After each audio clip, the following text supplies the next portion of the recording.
Monsieur, juste pour vous prévenir qu'Eva est dans les embouteillages, elle sera bientôt. D'accord, pas de souci.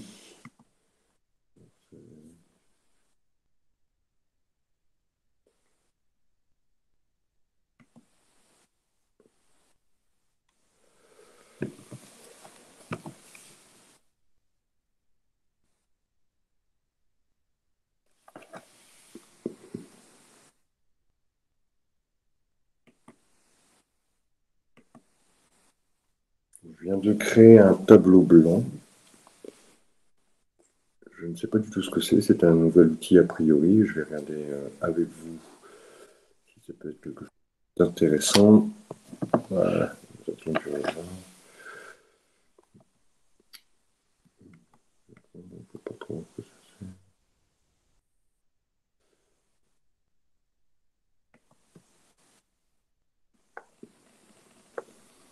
D'accord. Ok,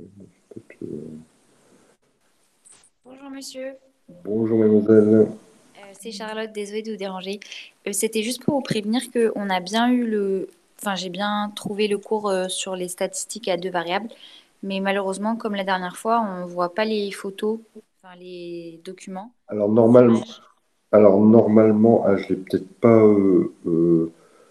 Oui, normalement, j'ai mis une version du cours en PDF Ah, qui se trouve en dessous. Désolé, oui, pas de souci, Eva. Normalement, il y a une version, je vais vérifier, mais je l'ai mis pour tout le monde, puisqu'on se plaint souvent de cette problématique, et je l'avais déjà remarqué. Je vais vérifier, mais a priori, en dessous, vous avez le PDF où il n'y a pas de souci pour les images. Donc, vous, c'est Provins. mais c'est dans le même cours ou c'est dans un autre cours du coup? Alors, c'est dans le cours visio, hein, dans la partie des cours visio. Hop, je vais quand même vérifier si je l'ai fait, mais normalement, je l'ai fait. Alors, évaluation statistique de variable province. Vous voyez, donc C'est bon, voilà. je le vois. Je le vois, merci. Comme je sais qu'il y a Merci souvent beaucoup. ces problématiques-là, j'essaye maintenant de mettre aussi le cours en PDF. Et a priori, sur les PDF, il y a beaucoup moins de soucis. Là, je crois qu'il y a juste une petite image qui manque sur le PDF qui passe pas non plus. Mais elle est pas très importante. Où en sommes-nous, s'il vous plaît? On n'a pas encore commencé. Voilà. On n'a pas encore commencé. Je répondais juste à la question de Charlotte qui me demandait le PDF du cours, parce que sur l'outil NetCampus, on a des soucis avec les images. Et comme dans mon cours, on met beaucoup, enfin le cours, il y a beaucoup d'images euh, de tableaux, etc. Obligatoirement, ça pose quelques petits soucis. Euh, donc, allons-y, on va pouvoir commencer. Donc, on s'attaque à un chapitre qui est un petit peu corsé, hein, qui est le chapitre sur les statistiques à deux variables. Un peu corsé, même si en y réfléchissant bien, finalement, on va faire que des opérations qui sont des plus, des moins, allez, peut-être une fois une racine carrée. Bon, il n'y a rien de très compliqué dans ces opérations-là, mais qui va demander un petit apprentissage au niveau des techniques. D'autant que c'est quand même quelque chose qui tombe relativement souvent aux examens. Je l'ai remarqué, c'est tombé 4-5 fois au moins à l'examen. Donc je dirais que s'il y a vraiment allez, 10, 12 chapitres à ne surtout pas rater, il en fait partie. Alors, alors, je ne sais pas si vous avez eu le temps de le préparer un peu, au moins sur la notion de la corrélation et le coefficient de corrélation. Malgré tout, je vais passer par une phase de réexplication. Je vais vous hop, présenter.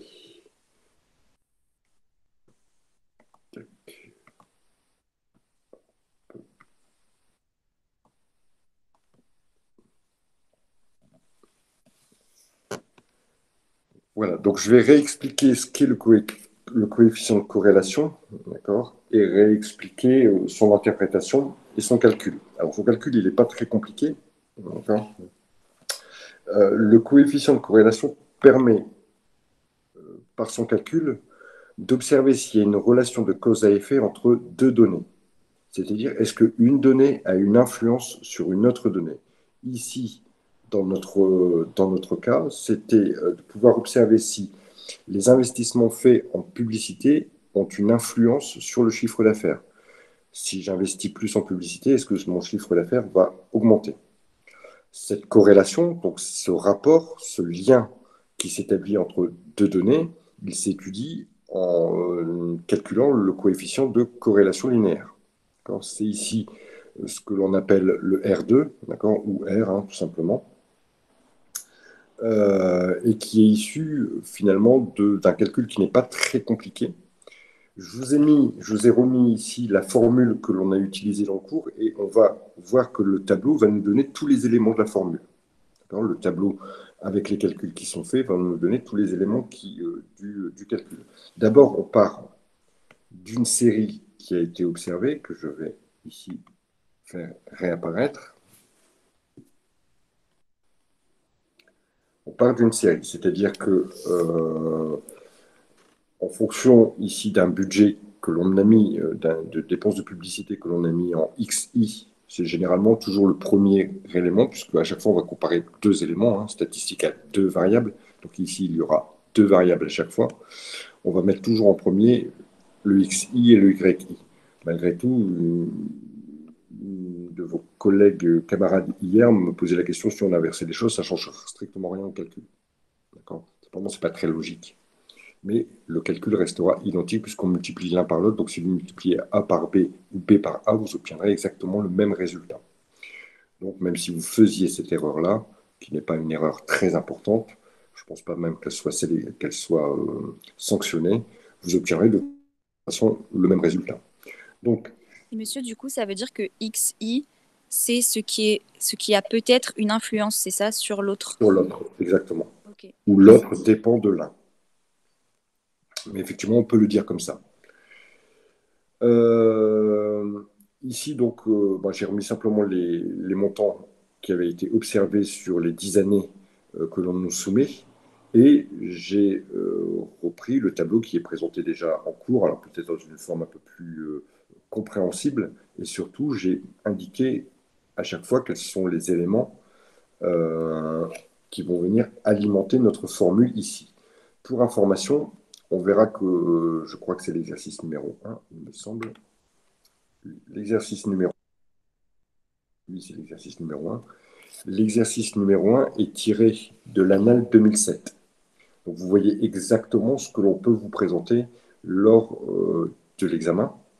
Et lors de l'annale 2007, la formule était donnée. La formule du R, la formule du coefficient de corrélation linéaire, la formule était donnée. Mais si on ne comprend pas trop ces notions de XI, X bar, si on n'a pas au moins, si on ne s'est pas exercé au moins un peu sur ces notions-là, difficile de l'interpréter, cette formule. Elle a l'air super compliquée, il y a des signes, des racines carrées, des carrés, des sigma, je ne sais pas ce que ça veut dire. Donc, même si quelqu'un qui n'a jamais vu la technique pour résoudre cette équation et qui tombe sur cette équation, mais de toute façon, il ne peut pas la comprendre. Alors, sauf en ayant fait, alors peut-être pour certains, vous avez fait des filières scientifiques, mais par expérience, je sais que les élèves sont un peu perdus devant ce type de formule. Voilà pourquoi je l'ai réexpliqué, la formule, et je me dis finalement, elle n'est pas très compliquée, la formule. Qu'est-ce qu'elle nous dit, la formule? On doit faire la somme, des xi moins x bar. X bar, on le sait, c'est quoi x bar? X bar, c'est la moyenne des x, des xi. Y bar, c'est la moyenne des yi. Donc, je sais que je dois faire xi moins yi, et je vais multiplier le résultat que j'aurais trouvé par yi, le point c'est un multiplié, yi moins y bar. Ça me rappelle un peu ce qu'on avait fait quand on avait étudié l'écart absolu à la moyenne. On était parti sur ce même type de formule. Ici, donc, je dois faire la multiplication et je dois en retenir que la somme. Commençons. Faisons la multiplication. Donc, xi moins x bar, je l'ai ici. Donc, je vais d'abord, dans un premier temps, rechercher y bar et x bar. Je vais vous indiquer les résultats ici. C'est une moyenne très simple. Je vais additionner le montant et je vais le diviser par 10. Addition divisé par 10. Et j'obtiens un résultat ici de 545 pour la moyenne des YI et un résultat de 4,63 pour la moyenne des XI. Donc ça, c'est la première étape de mon raisonnement. Ensuite, j'ai besoin de calculer les XI moins les X bar. Donc, je fais mon XI moins X bar, ça veut dire quoi? Ici, alors je vais remettre ici, puisque les calculs, bien sûr, ce tableau-là, c'est un tableau annexe pour vous expliquer les calculs qui ont été faits. Ici, qu'est-ce que j'ai fait? J'ai fait tout simplement l'opération XI, 5. Mon X bar, c'est 463, donc 5 moins 463. Et je vais reporter ici mes résultats. Je vais faire la même opération. Excusez-moi, monsieur. En fait, il faut le faire pour chaque année. Pour chaque année, oui. Et après, on va multiplier l'un par l'autre. Et après, on va additionner notre multiplication. Puisque ici, vous voyez, ma somme, c'est la somme de tout ça. À chaque fois, xi moins x bar multiplié par yi moins y bar. C'est pour ça que d'abord, je vais calculer xi moins, moins x bar. Ensuite, je vais faire la même chose avec les y. Ensuite, je vais multiplier l'un par deux, l'un par l'autre. Je fais cette opération-là, sans la somme pour l'instant. Je multiplie l'un par l'autre. Alors, je vais mettre les calculs qui ont été faits ici, mais ils ne sont pas très compliqués. Et ensuite, je vais en obtenir la somme. Donc, je vais en calculer ici la somme. La somme que je retrouve ici, c'est 271. Donc, 271, ça va venir remplacer toute la partie qui est en rouge ici, que je vous ai encadrée en rouge. C'est bien la somme de tous les xi moins x bar multipliés par les yi moins les y bar. Excusez-moi, monsieur. Oui. C'est parce que j'avais posé une question dans le chat, mais c'est pour être sûr que vous puissiez y répondre. Le X bar, c'est donné ou il y a un calcul à faire? Le x bar, c'est quoi? Bah, je sais pas. Quelqu'un peut répondre? Le x bar, c'est quoi? Oui, c'est la moyenne des XI, donc il faut additionner tous les XI Ah, et c'est la ensuite il moyenne. faut diviser par le nombre d'années qu'il y aura dans le cas. D'accord, ok, c'est la moyenne, ça marche. Exactement. Donc x, dans tous les calculs que vous aurez, même quand on a abordé les statistiques à une variable, que ce soit y bar ou x bar, à chaque fois, c'est la moyenne des x ou la moyenne des y. Donc, Ça ici, marche, merci. c'est une moyenne simple, en additionnant toutes les variables et en le divisant par le nombre de variables, c'est-à-dire 10. Hop.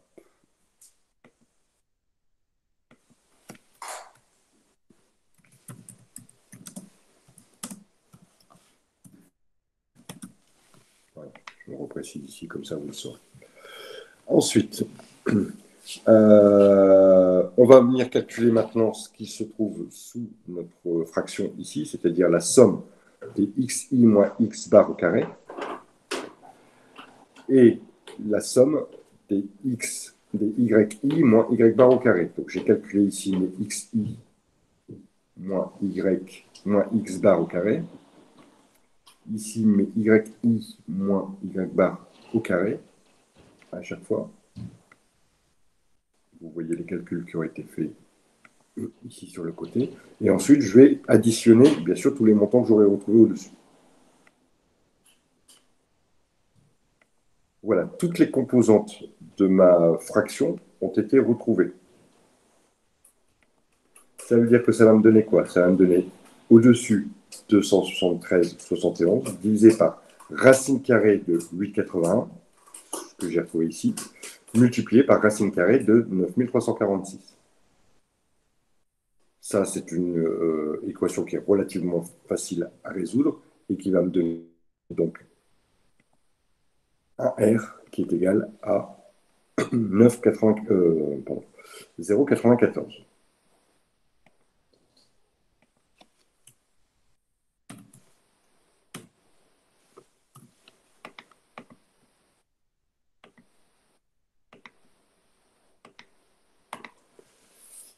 Voilà pour la résolution. Comment comment s'amener tous les calculs assez facilement. Le tableau ne sert qu'à simplifier les choses, de façon à pouvoir poser mon équation pour trouver mon coefficient de corrélation linéaire et résoudre bien sûr cette équation. Alors ici, maintenant, il va falloir trouver l'interprétation. L'interprétation, elle est relativement simple à comprendre, c'est que le coefficient d'abord le coefficient de corrélation linéaire, la première chose, je ne peux pas trouver une valeur qui soit inférieure à -1, ni qui soit supérieure à 1. Il est toujours compris entre -1 et 1. Je vais le noter d'ailleurs en petite remarque ici. C'est un moyen de vérifier, est-ce que je me suis trompé, d'accord?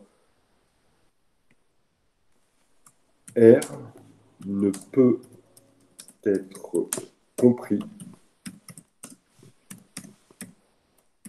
qu'entre -1 et 1. Si vous trouvez 3000, vous avez faux. C'est pas possible. Donc, le coefficient de corrélation linéaire, il est toujours compris, d'ailleurs c'est marqué au-dessus, il est toujours compris entre -1 et 1.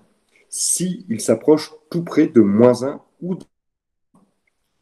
S'il est proche de -1 ou de 1, ça veut dire qu'il y a une forte relation, ça veut dire qu'il y a une forte incidence. Ça veut dire qu'il y a une forte influence, ici, du budget publicité sur le chiffre d'affaires. On dit que ici, la corrélation est parfaite. Dans tous les cas, si le coefficient de corrélation est compris entre 0,8 et 1, ou entre -0,8 et -1, on estimera que la corrélation est parfaite. Par contre, plus le coefficient de corrélation linéaire va se rapprocher de la valeur 0, on dira que la corrélation est faible. Ça veut dire qu'il n'y a pas d'influence. Le budget pub n'influe pas sur le chiffre d'affaires qui a été généré.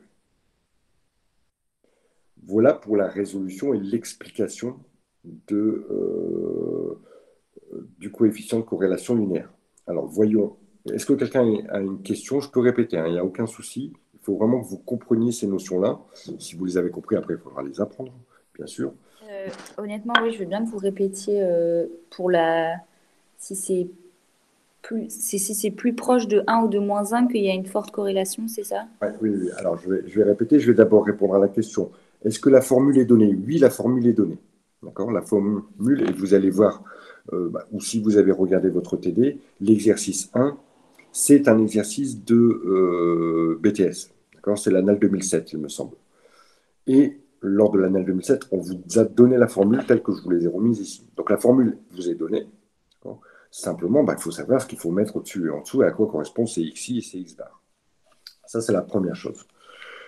Deuxième chose, donc je répète, le coefficient de corrélation linéaire, d'abord, il ne peut être compris qu'entre -1 et 1. Ça, c'est une chose importante, puisque ça permet d'avoir un petit outil de vérification et de me dire si je retrouve 246, j'ai faux. C'est que je me suis planté quelque part. Maintenant, ce coefficient de corrélation linéaire, s'il est proche de -1 ou proche de 1, peu importe le signe, ça veut dire qu'il y a une forte corrélation, ça veut dire qu'il y a une forte incidence entre le budget pub et une forte influence entre le budget pub et le chiffre d'affaires. Le budget pub influe le chiffre d'affaires. Plus je vais investir en pub, plus j'aurai de chiffre d'affaires. Moins j'investirai en pub, moins j'aurai de chiffre d'affaires. Donc à partir du moment où le coefficient de corrélation linéaire est compris entre 0,8 et 1, ou bien à partir du moment où il est compris entre -0,8 et -1, peu importe le signe, à ce moment-là, donc on dit qu'il y a une forte corrélation, on dit une corrélation parfaite. Donc on peut en déduire que plus j'investirai en publicité, plus mon chiffre d'affaires sera important. Alors, on va appliquer ça sur... Monsieur, du coup, si c'est par exemple le 0,6, ça veut dire qu'il y a quand même une corrélation ou pas? Alors, ça veut dire qu'il y a une corrélation, mais elle n'est pas importante. Elle est faible, ok, d'accord. Elle est faible. Alors, si, de façon à éviter les ambiguïtés, vous verrez que dans les exercices, soit vous serez très proche de 1 ou de -1, ou soit très proche de 0. Pour éviter, voilà, si on est à 0,79 par exemple, comment l'interpréter? Bon, normalement, a priori, c'est à partir de 0,8, mais il y a quand même une petite influence. Bon, on ne va pas vous mettre dans une position où ce serait compliqué de dire oui ou non. On va vous mettre dans une position où c'est soit oui, soit non. Soit c'est très proche de 1 ou très proche de 0. Et si c'est très proche de 0, ça veut dire pas de corrélation. Voilà, il n'y a pas de corrélation, il n'y a pas d'influence, il n'y a pas de relation entre les deux. Il n'y a pas de cause à effet entre les deux. D'ailleurs, c'est ce que nous allons voir dans l'exercice numéro 1. Dans l'exercice numéro 1, ici, on vous dit, voilà, est-ce qu'il y a une corrélation entre la marque et l'impact sur la perception de la qualité du produit. C'est-à-dire que plus la marque est notée de façon importante, plus le produit sera perçu comme un produit de qualité. C'est ça qu'il faut comprendre. C'est-à-dire que si vous achetez un produit, je dis n'importe quoi, je vais prendre des marques de magasins parce que je ne connais pas trop les marques des produits diététiques, mais si j'achète un produit Lidl, dans mon esprit, l'image que je vais en avoir, c'est que ce produit est d'une faible qualité. Alors que si j'achète le même produit de la marque, je ne sais pas si j'achète du chocolat, par exemple, si j'achète du chocolat de marque distributeur type Lidl, type Auchan, dans ma tête, c'est pas forcément vrai, mais dans ma tête, je vais me dire, c'est pas forcément de la super qualité. Alors que si j'achète du chocolat Poulain ou Lindt, une marque réputée, donc là, dans ma tête, j'aurai dans l'esprit que la qualité sera plus importante. Même titre que quand vous achetez des vêtements, pardon, vous achetez un jean bas de gamme sur le marché à 5 euros, vous n'allez pas en attendre une qualité immense.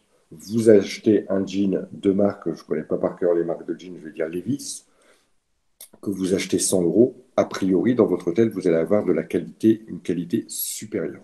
Donc voilà ce qu'on cherche à retracer.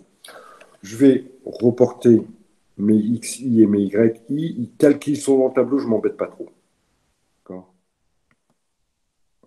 Et maintenant, je vais appliquer ma méthode, tout simplement. J'ai ici ma formule. Je vais appliquer ma méthode en calculant d'abord mes moyennes que j'ai retracées ici.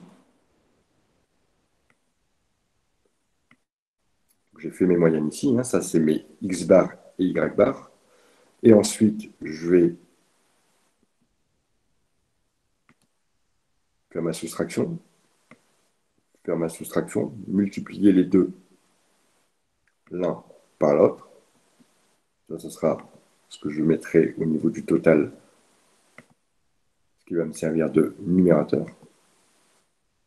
Je vais calculer maintenant la différence que je porte au carré.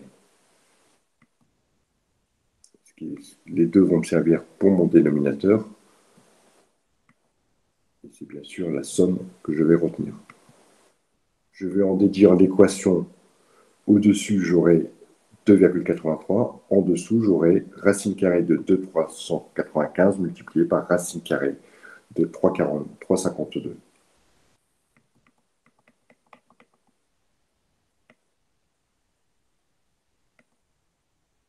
Et j'obtiens un R, vous voyez, qui est très proche ici de 1, un R à 0,97, ce qui prouve une forte influence de la marque sur la perception de la qualité. Donc ici, on vous demandait d'abord de calculer R. Vous voyez qu'il n'y avait pas d'ambiguïté. On n'avait pas un R à 0,79, mais on a bien un R à 0,94, donc un R très proche de 1. Et on vous demandait d'interpréter la valeur. Donc, on peut expliquer comment fonctionne le R, hein, le coefficient de corrélation linéaire. Le R, il est toujours compris entre -1 et 1. Et on peut expliquer que s'il est compris entre 0,8 et 1, ou entre -0,8 et -1, alors il y a une corrélation parfaite, ce qui veut dire que dans notre cas, la marque, la perception de la qualité, la perception de la marque a une forte, la marque, pardon, a une forte influence sur la perception de la qualité, que les gens ont de la qualité du produit. Plus la marque sera réputée, plus les gens auront l'impression d'acheter un produit de qualité. Voilà comment. Alors, pour donner son impression, il faut bien regarder la question. Ici, on vous dit la question, calculer le coefficient R qui permet de savoir si la marque a un impact sur la perception de la qualité. Oui, la marque a un impact sur la perception de la qualité. Quand ça va vous aider à formuler votre réponse, à trouver le sens et l'interprétation qu'il faut en donner. Si on avait eu un coefficient de corrélation proche de 0, hein, imaginons, je ne sais pas moi, 0,03, on aurait dit non, la marque n'a pas d'influence sur la perception de la qualité. Est-ce que c'est clair?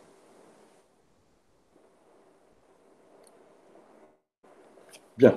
Alors, si c'est clair pour vous, nous allons pouvoir passer au deuxième exercice, où on avait ici, un petit peu comme on a vu en cours, un budget publicité, un budget publicitaire et un chiffre d'affaires. Ce budget publicitaire, on cherche à établir une corrélation. Donc d'abord, on vous demande de représenter graphiquement l'évolution. Alors, ce que j'ai fait ici, donc j'ai mis mes dépenses de publicité sur le bas et mon chiffre d'affaires ici sur l'axe vertical. J'ai pointé donc pour 500 euros, il y a X budget. Pour 600 euros de dépenses, ça va me provoquer 14 000 et quelques de chiffre d'affaires, etc. Et vous voyez que moi, ce n'était pas demandé, hein, on demandait juste d'établir les points et à la limite de relier les points entre eux. Moi, je vous ai dressé une droite. Cette droite, c'est une droite d'ajustement linéaire qu'on va pouvoir aussi calculer par la suite, mais pas avec le coefficient de corrélation linéaire. Cette droite, elle nous permet de voir que les points se situent au niveau de cette droite. Donc les points sont groupés au niveau de cette droite. Ça veut dire que d'entrée, je sais qu'il y aura une forte corrélation entre les deux. Graphiquement, je le sais. Maintenant, il faudra le prouver par le calcul du R.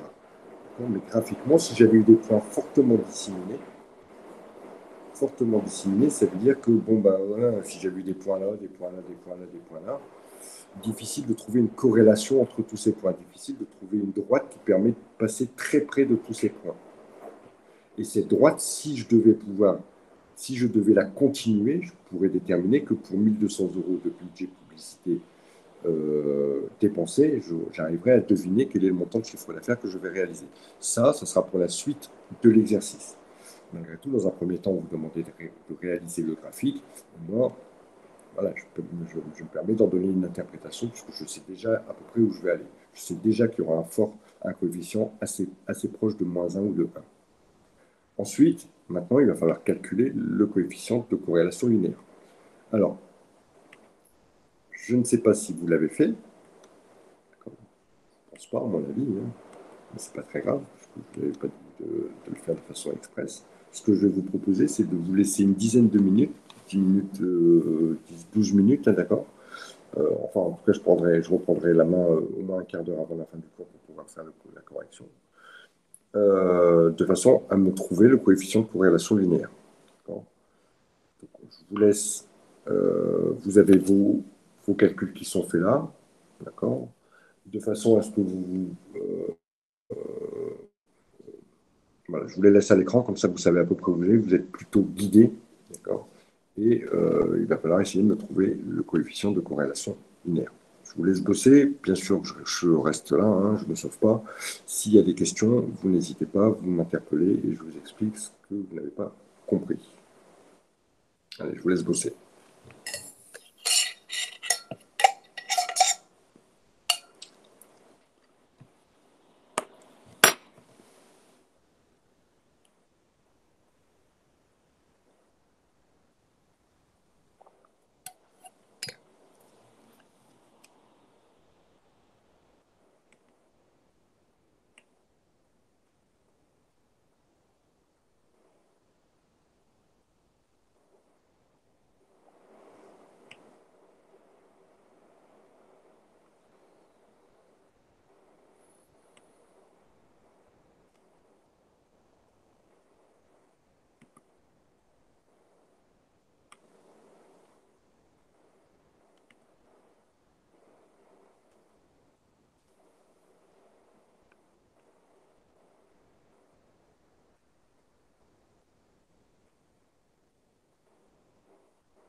Monsieur, excusez-moi, est-ce que pour les moyennes, on peut arrondir à l'unité? Vous avez renié, alors, si ce sont des gros chiffres, oui. Là, je crois qu'il me semble qu'il y a des gros chiffres, Et hein. là, par exemple, c'est 633,3. Est-ce qu'on peut mettre 633? Oui, oui. Par contre, si vous aviez des chiffres à 2,35, on n'arrondirait pas, on garderait 2,5. Ok.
Est-ce que vous envoyez le bout?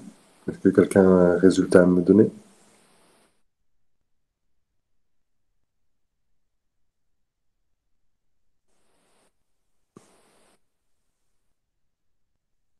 Presque.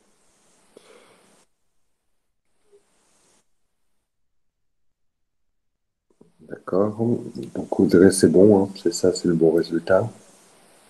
Allez, encore 2 minutes pour laisser pour vous laisser le temps de terminer, et puis Mathilde, regardez bien la correction. Vous verrez peut-être que vous avez fait votre erreur.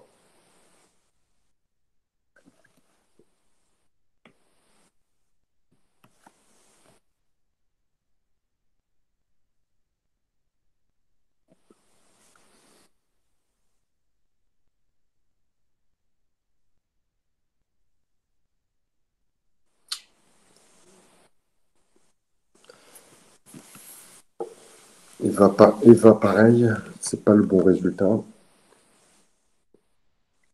On est très proche de 1, en fait.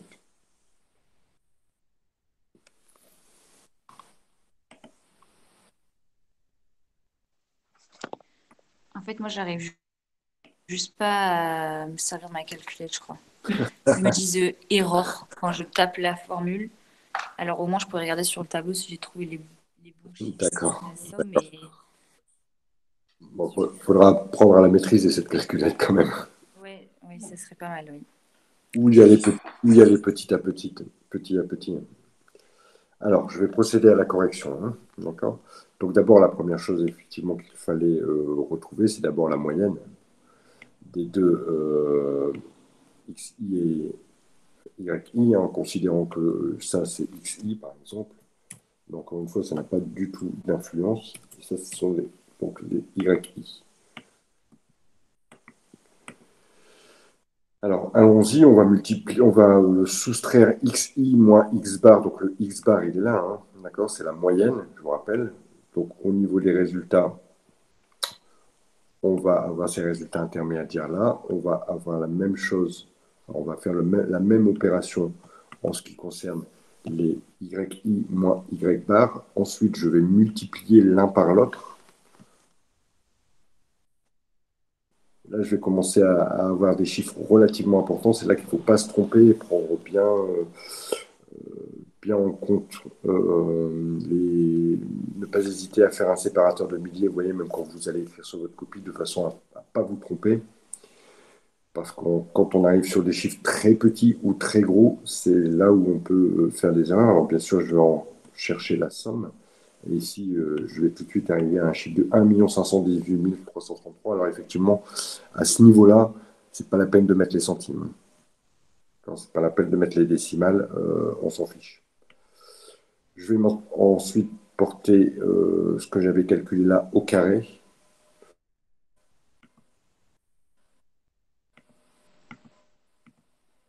Idem pour les Y. Je vais additionner tout ça. Et effectivement, là, encore une fois, j'arrive sur des chiffres. Par exemple, sur les YI moins Y bar au carré, on est à 12 388 333. Alors, une fois que j'ai ça, je vais pouvoir construire mon équation. Mon équation, c'est ça au-dessus. Donc, au numérateur 1 518 000, ce chiffre-là. Et ensuite, je vais au numérateur. Alors, il faudrait, je vais mettre des parenthèses, peut-être que, même si ça n'a aucune influence, mais peut-être que ça peut vous aider, en mettant des parenthèses comme ça. Monsieur, j'ai une question.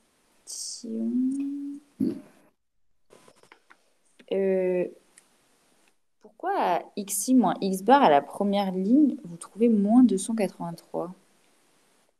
Alors, XI 500 moins 783, ça fait moins 283. Mais pourquoi vous avez trouvé 700? Ah, c'est ça. Oh non, j'ai trouvé 633.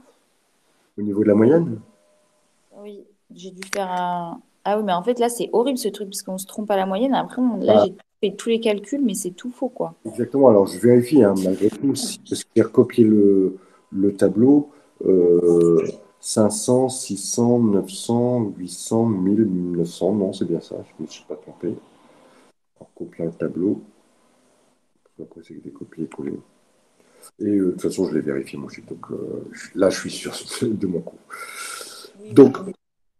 hop, Ah oui, non, vous avez raison, c'est bien ça. Oui, oui. je suis une petite. C'est vrai que dans ce genre de calcul, vous vous trompez à la moyenne, vous êtes mort. C'est tout, terminé.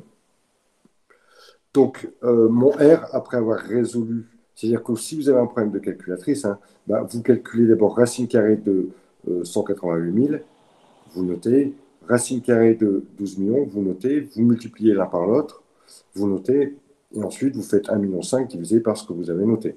Et à l'arrivée, vous allez trouver ici un coefficient de corrélation linéaire qui est de 0,99.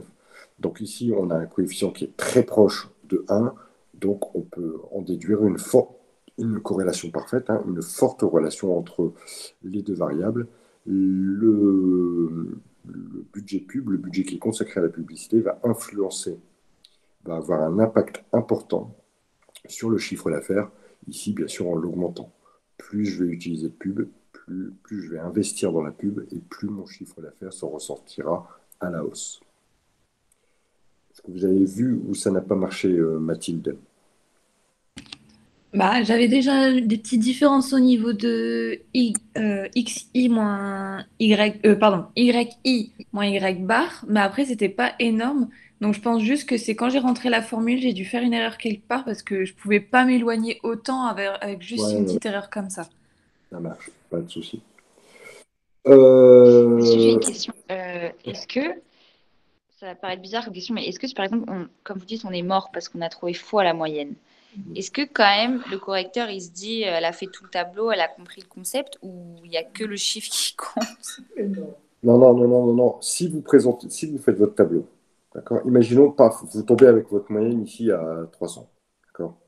Donc, je sais pas, vous avez merdouillé quelque part, hop, vous mettez 300 et puis vous avez mis tous vos résultats avec vos. Vous voyez, mon calcul, finalement, j'ai pas besoin de le mettre, je mets comment j'ai fait mon calcul ici au-dessus, d'accord? Je me remets ma formule ici. Là, j'obtiens 0,2, par exemple, donc ce n'est pas le bon chiffre, ou j'obtiens 35 000, ou j'obtiens 72. Je vais continuer mon raisonnement en disant, bon, mon chiffre, il n'est pas trop cohérent parce que j'ai dû faire une erreur quelque part. Voilà, normalement, le chiffre, il est là, et puis je fais mon raisonnement, c'est tout. J'obtiendrai au moins 40% des points. C'est mieux que zéro. Et voilà, parce que après, c'est sûr qu'on s'en rend compte à la fin si on a fait faux, comme vous dites, parce que ça sera pas compris entre -1 et 1. Mais si jamais on n'a pas le temps de refaire tous les calculs, on peut dire je sais que c'est faux, mais Voilà, oui, oui, bien sûr. voilà. Qui ne tente rien n'a rien, hein. Ok, C'est super. c'est mieux que de laisser 385 et puis dire il n'y a pas de corrélation, quoi. Donc, oui, effectivement. Mais alors, moi, ce que je conseille, c'est quand vous faites votre tableau, d'accord? Bon, la moyenne, c'est pas a priori dur à calculer. Normalement, vous devriez y arriver sans trop de Oui, soucis. non, mais voilà, c'est ça qui craint, c'est que je me suis trompée au calcul le plus facile, quoi. Voilà, oui, en plus, c'est pas le calcul le plus compliqué. Donc, bon, pourquoi pas le recommencer deux fois, parce qu'il ne va pas demander combien de temps, mais vous faites ça, vous faites celui-ci, et le chiffre que vous avez, tout de suite, vous le portez au carré. Comme ça, vous pouvez remplir ces deux-là sans avoir à refaire de calcul. Vous faites ce calcul-là, hop, vous le portez au carré. Vous faites ce calcul-là, vous le portez au carré. Celui-là, vous le multipliez ensuite par lui-même, hein. Hop, et ça. Et comme ça, vous avez déjà deux cases remplies assez rapidement. Parce que la problématique de ce type d'exercice, c'est aussi le temps, c'est la gestion du temps. On voit ici qu'il y a quand même 1, 2, 3, 4, 5, 6, 1, 2, 3, 4, 24 calculs à faire plus les deux moyennes 26, plus celui-là 27. Il y a 30 calculs à faire. Donc il est évident qu'avec le stress, la calculatrice qui merdouille peut-être une fois, il y a un risque d'erreur bête. Peut-être que vous avez tout compris, vous savez exactement votre cours, vous savez comment faire, et puis exactement comme vous l'avez fait, première moyenne, bing, elle est fausse. Et puis je ne peux pas le voir puisque je ne l'ai pas vérifié. Et je commence mon calcul et à la fin, j'arrive à un R à 36. Et je me dis, bah merde, et là, c'est la catastrophe. Donc, il faudra gérer le temps, d'accord? En sachant par exemple que cet exercice-là, il y avait. euh, donc, c'est pas celui-ci, c'est pas celui-ci, c'est pas celui-ci.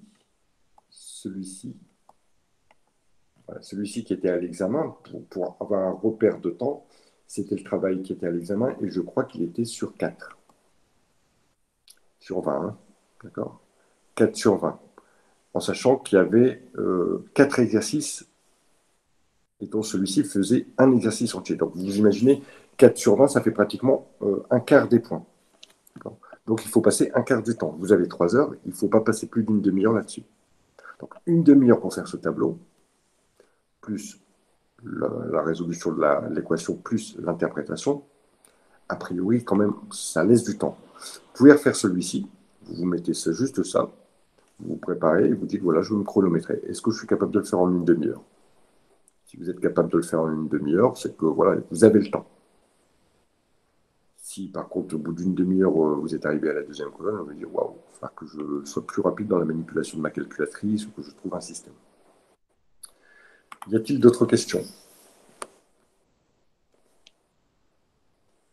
Non. Alors, je vais vous demander pour vendredi de voir les 3 méthodes de calcul de l'ajustement linéaire. C'est ce qui nous permet de prévoir le chiffre d'affaires qui sera réalisé si le budget pub, par exemple, avait été de 3 000 euros, par exemple.